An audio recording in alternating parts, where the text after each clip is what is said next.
السلام علیکم ورحمۃ اللہ وبرکاتہ۔ الحمد للہ والصلاة والسلام علی سیدنا محمد بن عبد اللہ الامین وعلی آلہ واصحابہ اجمعین، اما بعد۔ حضرات گرامی، یہ صحابہ کرام پر جو ہفتہ واری پروگرام ہوتا ہے اس میں الحمدللہ 30-32 صحابہ کی سیرت اور ان کے کارناموں پر گفتگو ہوئی۔ آج ہم حضرت حنظلہ رضی اللہ عنہ سے متعلق گفتگو کریں گے، اور حنظلہ نام کے تقریباً 14 صحابہ ہیں، اور ان میں 5 ایسے ہیں جن سے حدیثیں بھی روایت ہیں۔ حنظلہ، حنظل، یہ دونوں لفظ ایک خاص قسم کے پھل کے لیے بولا جاتا ہے جو نارنگی کی طرح ہوتا ہے، لیکن اندر سے یہ پھل کڑوا ہوتا ہے، اس لیے حنظل عربی زبان میں کڑوے پھل کو کہتے ہیں۔ اب عرب حضرات یہ نام کیوں رکھتے تھے، اس کے پیچھے کیا حکمت تھی؟ بہت سے ایسے الفاظ ہیں جیسے خزیمہ ہے اور بہت سے الفاظ ہیں کہ ظاہری معنی کچھ اور ہوتے ہیں، لیکن اس زبان کے لوگ اس سے کچھ اور مفہوم مراد لیتے ہوں گے۔ تو یہ نام بہت عام تھا، اور نام اسی وقت عام ہوتا ہے جب اس کے کوئی اچھا مفہوم اس کا نکلتا ہو۔ بظاہر جو اس کی ورڈ ٹو ورڈ میننگ ہے، اس اعتبار سے تو یہ نام اچھا نہیں معلوم ہوتا ہے، لیکن نہ جانے کتنے صحابہ اور ان کے بعد تابعین اور پھر مسلمانوں میں یہ نام عام رہا۔ تو اگر کسی صحابی کا نام ہے تو برکت کے لیے کافی ہوتا ہے، اگر ظاہری معنی اس کے ہمیں اچھے نہ بھی نظر آ رہے ہوں تو وہ نام رکھا جا سکتا ہے۔ حنظلہ 2 ایسے صحابہ ہیں جو مشہور ہیں، ویسے تو میں نے بتایا کہ 14 کے قریب ہیں، میں 2 کا ذکر کروں گا مختصر طور پر۔ ایک حنظلہ وہ ہیں جو حضرت حنظلہ بن ابی عامر ہیں۔ حضرت حنظلہ جن کے والد کا نام ابو عامر تھا، ان کو راہب بھی کہتے تھے۔ یہ حنظلہ وہ ہیں جو حضور صلی اللہ علیہ وسلم کے ساتھ جو 3 ہجری میں جو غزوہ ہوا، یعنی 2 ہجری میں بدر اور 3 ہجری میں غزوہ احد، غزوہ احد میں حضرت حنظلہ حضور صلی اللہ علیہ وسلم کے ساتھ شریک ہوئے۔ یہ جو انصار کے قبیلے تھے مدینے میں، ان میں 2 قبیلے اوس اور خزرج مشہور تھے، بار بار ان کا ذکر آتا ہے۔ تو حضرت حنظلہ اوس کے رہنے والے تھے، خزرج کے بجائے اوس کے تھے، اور اوس میں بھی ایک قبیلہ تھا عمرو بن عوف کے نام سے، بنی عمرو بن عوف مشہور قبیلہ تھا۔ ان کی شادی عبداللہ بن ابی بن سلول جو منافق تھا، اس کی بیٹی جمیلہ سے ہوئی تھی۔ ظاہر ہے بہت سے ایسے گھرانے تھے کہ جہاں والد منافق ہے، مسلمان نہیں ہوئے، بیٹی مسلمان ہے، بیٹا مسلمان ہے، تو حضرت جمیلہ سے ان کی شادی ہوئی۔ اور ایک خاص بات اس سلسلے میں یہ ہے کہ حضرت حنظلہ رضی اللہ عنہ کے جو والد تھے ابو عامر، یہ ابو عامر قبیلے کے بڑے آدمی تھے اوس کے، اور عبداللہ بن ابی بن سلول جو ظاہری طور پر جس نے اسلام قبول کر لیا تھا، اندر سے منافق تھا، اندر سے کفر کو چھپائے ہوئے تھا، ان دونوں کو بہت ناراضگی ہوئی کہ نبوت ہمیں کیوں نہیں ملی، یعنی ہمیں نبی بنایا جانا چاہیے تھا، محمد کو کیوں بنایا گیا۔ تو عبداللہ بن ابی بن سلول تو منافقت کرتے رہے، مشرکین کے ساتھ مل کر ساتھ دیتے رہے، ان کا ظاہری طور پر مسلمانوں کے ساتھ مسجد میں شریک بھی ہوتے رہے،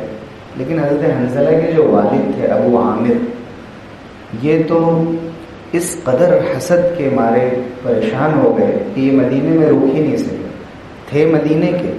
لیکن حضور صلی اللہ علیہ وسلم جب ہجرت کر کے تشریف لائے تو یہ مدینہ چھوڑ کر مکے چلے گئے، ان سے برداشت نہیں ہوا۔ اور جب حضور اکرم صلی اللہ علیہ وسلم احد میں جب آپ تشریف لائے تو اس وقت مکے کے مشرکین کے ساتھ حضرت حنظلہ کے جو والد تھے ابو عامر، ان کے ساتھ لڑنے کے لیے آئے حضور صلی اللہ علیہ وسلم سے،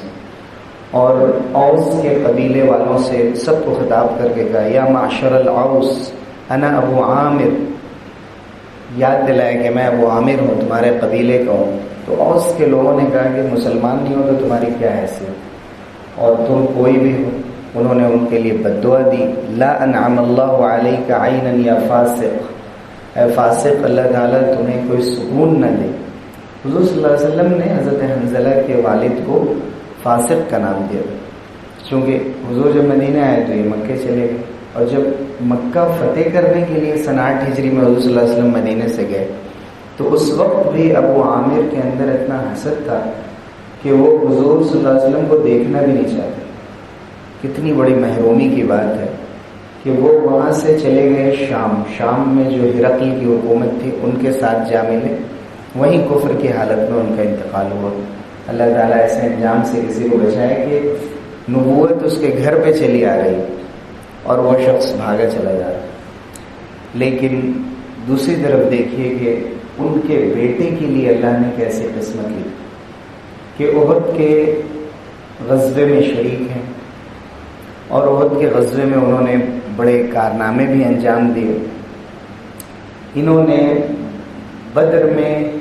حضرت ابو سفیان جو حضرت معاویہ رضی اللہ عنہ کے والد تھے، اور بہت بعد میں وہ اسلام لائے فتح مکہ کے موقع سے، تو ان کے بیٹے تھے حنظلہ، حضرت ابو سفیان کے بیٹے حنظلہ ایک تھے جن کو ان حنظلہ بن ابی عامر نے بدر میں مارا تھا۔ تو حضرت ابو سفیان نے کہا کہ آج میں حنظلہ کو مار کر ان کا بدلہ لوں، اور حضرت ابو سفیان نے جو اس وقت مسلمان نہیں تھے اور سردار تھے کفار کے، ابو سفیان نے ان حنظلہ کو شہید کیا اور کہا حنظلہ بحنظلہ، حنظلہ کے بدلے میں ایک حنظلہ ہم نے حنظلہ کی جان لے لی۔ اس وقت بعض لوگ کہتے ہیں کہ شداد بن اوس لیسی نے ان کو شہید کیا، جس نے بھی شہید کیا، لیکن اس کے ساتھ ایک خاص واقعہ جڑا ہوا ہے کہ حضرت حنظلہ رضی اللہ عنہ سن 3 ہجری میں احد میں شہید ہو گئے، اور اس کے بعد حضور اکرم صلی اللہ علیہ وسلم نے معلوم کیا کہ بھئی آخر حنظلہ کا کچھ خاص مسئلہ ہے کہ لقد رأیت الملائکۃ تغسلہ، میں نے فرشتوں کو حنظلہ کو غسل دیتے ہوئے دیکھا، اور صحابہ نے دیکھا کہ رأسہ یقطر ماء، ان کے سر کے بال سے پانی ٹپک رہا ہے جبکہ وہاں پر پانی موجود نہیں تھا۔ تو ان کی اہلیہ نے جمیلہ نے بتایا، شاید بعض روایتوں میں کہ اسی رات ان کی شادی ہوئی تھی، اور بعض روایتوں میں ہے کہ وہ میاں بیوی کی طرح رہے تھے اس رات۔ صبح ہوئی، بعض روایتوں میں کہ ابھی انہوں نے آدھا غسل کیا تھا، بعض میں کہ غسل کیا ہی نہیں تھا۔ سمع الہیعۃ خرج فقتل، اچانک آواز سنی کہ جہاد کے لیے بلایا جا رہا ہے۔ جیسے انہوں نے آواز سنی، ابھی غسل بھی نہیں کیا اور سیدھے جہاد کے میدان میں نکل گئے اور وہاں شہید ہوئے۔ اور حضرت حنظلہ رضی اللہ عنہ کو اسی ناپاکی کی وجہ سے فرشتوں نے اعزاز کے ساتھ ان کو غسل دیا۔ حضرت حنظلہ رضی اللہ عنہ کو یہ مقام عطا کیا گیا کہ ان کو غسیل الملائکہ خطاب کیا گیا کہ فرشتوں نے ان کو غسل دیا، اور حضور صلی اللہ علیہ وسلم نے اس کی گواہی فرمائی۔ تو حضرت حنظلہ اوس قبیلے کے تھے، خزرج اور اوس میں زمانے سے جھگڑا ہوتا تھا، اور ایک موقع ایسا ہے کہ اسلام لانے کے بعد تو حضور صلی اللہ علیہ وسلم نے ان چیزوں کی پابندی لگا دی تھی کہ کبھی بھی قبیلے کا نام لے کر، برادری کا نام لے کر کسی بنیاد پر کوئی جھگڑا نہیں ہو سکتا۔ لیکن ایک موقع پر بات چل گئی تو اوس کے لوگوں نے کہا، حضرت انس رضی اللہ عنہ کی روایت ہے کہ بھائی ہمارے درمیان کیسے کیسے لوگ گزرے ہیں اوس قبیلے میں، ایک تو حنظلہ گزرے ہیں جو غسیل الملائکہ ہیں، حنظلہ ابن راہب، فرشتوں نے ان کو غسل دیا۔ پھر انہوں نے کہا کہ وَمِنَّا مَنْ حَمَتْهُ الدَّبَرُ الزَّنَابِرُ، ہم میں ایک شخص ایسا بھی ہے کہ جس کی شہد کی مکھیوں نے حفاظت کی۔ عاصم بن ثابت بن ابی الاقلع، ان کے بارے میں ابھی بتا رہا ہوں ان کا کیا واقعہ ہے۔ وَمِنَّا مَنْ أُجِيزَتْ شَهَادَتُهُ بِشَهَادَةِ رَجُلَيْنِ وَهُوَ خُزَيْمَةُ بْنُ ثابت، کہا کہ اسی قبیلے میں یعنی اوس کے اندر ایک ایسا شخص تھا کہ جس کی ایک گواہی کو دو کے برابر قرار دیا گیا۔ یعنی ویسے ضروری ہوتا ہے کہ البینۃ علی من ادعا والیمین علی من انکر، جب بھی کسی کیس میں کوئی آدمی کچھ دعویٰ کر رہا ہے تو اس کو دو گواہ پیش کرنے پڑتے ہیں، اور جو انکار کر رہا ہے اس کو قسم کھانی پڑتی۔ لیکن حضرت خزیمہ ابن ثابت رضی اللہ عنہ کی ایک کی گواہی کو حضور صلی اللہ علیہ وسلم نے صرف خاص ان کے لیے کہ خزیمہ اگر کسی کے بارے میں گواہی دے دے، من شہد لہ خزیمۃ فہو حسبہ، تو خزیمہ کی ایک کی گواہی دو کے برابر قرار دی جائے۔ تو اوس کے لوگوں نے کہا کہ حنظلہ ہمارے درمیان سے، عاصم ہمارے درمیان سے، اور ہمارے درمیان سے حضرت خزیمہ ابن ثابت۔ وَمِنَّا مَنِ اهْتَزَّ بِمَوْتِهِ عَرْشُ الرَّحْمَنِ وَهُوَ سعد بن معاذ، اور ہمارے درمیان وہ صحابے بھی ہیں کہ جن کی وفات پر رحمان کا عرش ہل گیا، اور وہ سعد ابن معاذ۔ حضرت سعد ابن معاذ رضی اللہ عنہ کی جب وفات ہوئی تو حضور صلی اللہ علیہ وسلم نے فرمایا کہ اهتز لموته العرش، رحمان کا عرش ہل گیا، یعنی اللہ تعالیٰ کہ عرش تک پر اس کا اثر ہوا۔ حضرت سعد ابن معاذ کی جو حیثیت تھی اس کو حضور صلی اللہ علیہ وسلم نے بیان کیا۔ تو اس وقت جو خزرج کے لوگ تھے انہوں نے کہا کہ بھائی یہ تو بہت خوبی کی بات ہے، تمہارے درمیان ایسے بڑے بڑے لوگ پیدا ہوئے، لیکن ہمارے درمیان چار ایسے لوگ تھے کہ جن کو مکمل قرآن حضور صلی اللہ علیہ وسلم کے زمانے میں یاد تھا، اور وہ مشہور لوگ ہیں زید ابن ثابت، معاذ ابن جبل، ابی ابن کعب اور ابو زید۔ یہ چار حضرات ہیں کہ اوس میں کسی اور کو پورا قرآن یاد نہیں تھا، ان چار لوگوں کو حضور صلی اللہ علیہ وسلم کے زمانے میں یاد تھا۔ انصار میں اور بھی لوگ تھے، سالم مولا ابی حذیفہ، عبداللہ ابن عمرو بن العاص، حضرت عبداللہ ابن مسعود، اور بھی حفاظ تھے، لیکن انہوں نے اپنے درمیان سے بتایا کہ چار چار لوگ اگر اوس میں کسی نے حفظ کیا ہو تو بتاؤ۔ تو انہوں نے اپنی طرف سے چار حافظوں کا نام ذکر کیا فخر کے طور پر، لیکن دیکھنے کی چیز یہ ہے کہ دونوں نے جن چیزوں کو رشک کے قابل سمجھا اور جس چیز کو ذکر کیا وہ کتنی مبارک چیزیں تھیں۔ اسی طرح سے یہاں پر میں نے ذکر کیا تھا حضرت عاصم کا، جن کو بتایا کہ شہد کی مکھیوں نے حفاظت کی، اس کے پیچھے ایک واقعہ ہوا تھا۔ عاصم جو ہے یہ عقبہ بن ابی معیط کو انہوں نے قتل کیا تھا بدر میں۔ عقبہ بن ابی معیط حضور صلی اللہ علیہ وسلم کے ساتھ بہت گستاخی کرتا تھا، رکوع میں جاتے تھے تو اونٹوں کی اوجھڑی لا کر رکھ دیتا، آپ کے گلے میں پھندے ڈالتا۔ تو عاصم بن ابھی جن کا ذکر آیا، عاصم بن ثابت بن ابی الاقلع، یہ بہت ناراض تھے، اس موقع ملے گا تو میں اس کو قتل کر کے رہوں گا۔ تو بدر کے میدان میں انہوں نے کام تمام کیا۔ احد کے میدان میں بھی دو دشمن بھائیوں کو انہوں نے مارا، تو ان بھائیوں کی جو ماں تھی، سلافہ نام تھا، اس نے کہا تھا کہ اگر عاصم مل جائے ہمیں تو ایک تو ہم اس کی جان لیں گے، دوسرے اس کی کھوپڑی میں ہم شراب پئیں گے، اور اگر کوئی اس کو لے کر آئے تو ہم 100 اونٹنی دیں گے۔ اس کے سر پہ اس نے انعام رکھا تھا۔ تو ایک موقع آیا جب ایک قبیلہ حضور صلی اللہ علیہ وسلم کے پاس آیا، حضور نے سے درخواست کی کہ ہم لوگ نئے نئے اسلام لائے ہیں، ہمیں قرآن سکھانے کے لیے کچھ لوگوں کو بھیجیے۔ تو سریہ مرصد کہتے ہیں اس کو، حضور صلی اللہ علیہ وسلم نے کئی لوگوں کو بھیجا، ان میں حضرت عاصم بھی تھے۔ وہاں جب پہنچے ہیں اور وہ قرآن مجید انہوں نے سکھانا شروع کیا، اس وقت کچھ لوگ آئے اور انہوں نے کہا کہ ہم تو تم پر قبضہ کر کے اور تمہیں گرفتار کر کے ہم سلافہ سے انعام لینا چاہتے ہیں، تمہارے سر پر تو 100 اونٹنی کا انعام ہے۔ تو حضرت حنظلہ نے ان سے مقابلہ کیا، حضرت عاصم نے ان سے مقابلہ کیا، اور جب ان کا نیزہ ٹوٹ گیا تو انہوں نے اللہ کے سامنے دعا کی، اللہم انی حمیت دینک اول النہار فاحملی لحمی آخرہ، اے اللہ دن کے پہلے حصے میں نے آپ کے دین کی حفاظت کی، تو دن کے آخری حصے میں اے اللہ میرے جسم کی حفاظت کیجیے، چونکہ میرے اوپر اتنا بڑا انعام اور میرے سر میں کھوپڑی میں شراب پینے کی قسم کھائی ایک خاتون نے، تو واقعی اللہ تعالیٰ نے ان کی ایسی حفاظت فرمائی کہ وہ شہید تو ہو گئے، چونکہ نہتے ہو گئے اور سب نے مل کر ان کی جان لے لی، لیکن جس وقت انہوں نے ان کا سر لینا چاہا تو شہد کی مکھیوں نے گھیر لیا چاروں طرف سے، اور اتنی تیز بارش ہوئی کہ اسی سیلاب میں ان کا جسم اطہر کہیں بہہ گیا اور لوگ ان کے جسم پر قبضہ نہیں کر سکے۔ اسے استیعاب ہے، اسد الغابہ ہے، صحابہ کے تذکرے کی جتنی کتابیں ہیں ان میں اس کا ذکر آیا، اور یہ بتایا گیا کہ حضرت عاصم بن ثابت وہ صحابی ہیں کہ کرامتی طور پر، معجزاتی طور پر حضور اکرم صلی اللہ علیہ وسلم نے ان کے سر کی بے حرمتی سے حفاظت فرمائی، اور شہید ہونے کے بعد اللہ تعالیٰ نے ان کو خاص طرح سے تحفظ عطا فرمایا۔ ایسے بہت سے لوگ تاریخ میں گزرے۔ تو یہ حضرت حنظلہ کا واقعہ ہے، حضرت حنظلہ غسیل الملائکہ۔ دوسرے حنظلہ کے سلسلے میں صرف ایک دو باتیں مشہور ہیں، اس کو ذکر کر کے میں اپنی بات ختم کروں گا۔ وہ ہے حنظلہ ابن ربیع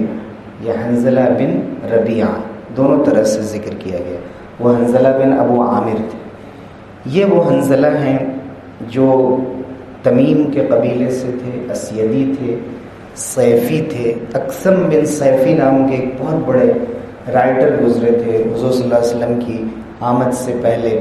بڑے اوریٹر تھے، بڑے خطیب بھی تھے، مقرر تھے، اور بہت اچھے حکیم العرب کہلاتے تھے، بڑے عقل مند اور دانشور انسان سمجھے جاتے تھے۔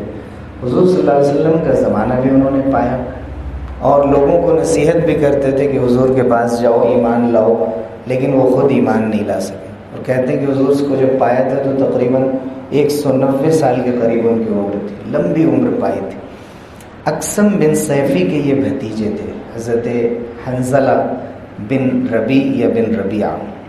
حضور صلی اللہ علیہ وسلم کی وحی کی، قرآن مجید کی وحی کی کتابت جن لوگوں نے کی تھی حضور صلی اللہ علیہ وسلم کے لیے، ان میں حضرت حنظلہ بن